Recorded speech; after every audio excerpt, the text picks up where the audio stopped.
Là thì nói rồi.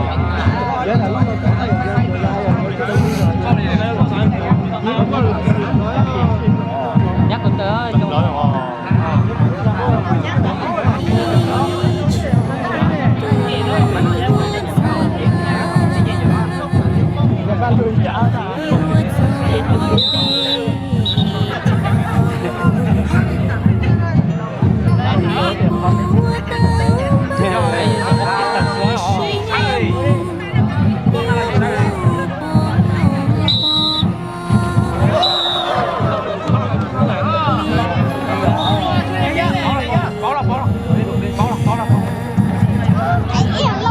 Chưa à?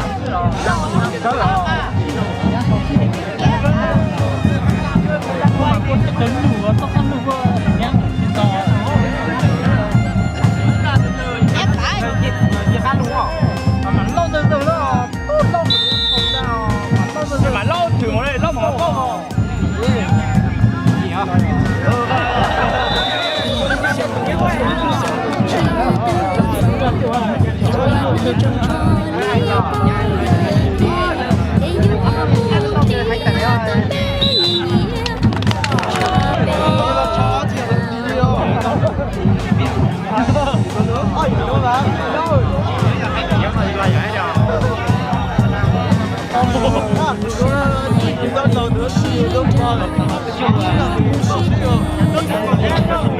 Chéo nhá.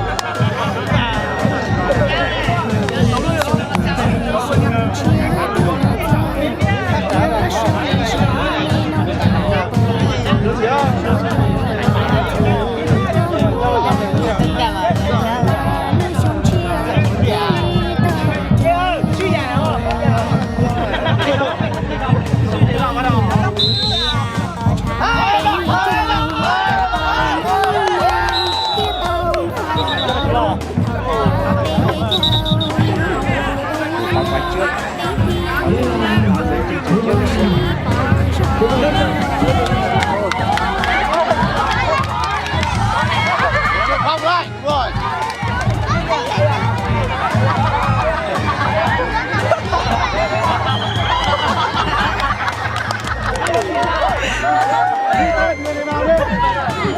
Đi tên số 1 vào. Anh Xuân ơi. Đấy là cho ai bao nhỏ.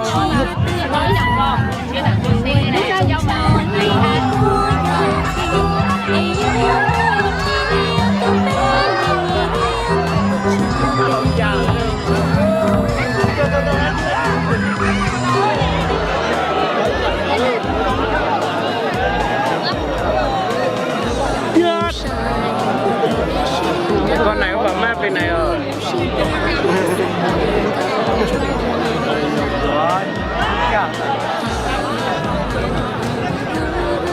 Tôi khẩn quá tới đi chơi nè. Đúng rồi. Chỉ có ăn cái nữa, chỉ có gì chả gì muốn trả đi nè. Chính chi à. Chỉ có mấy gì ăn đấy nè.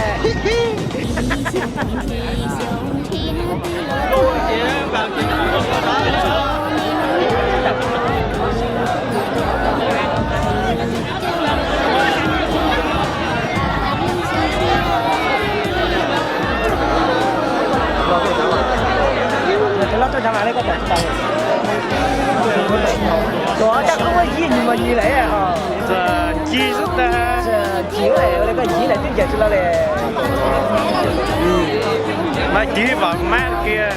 Ô, nó trong chuyện.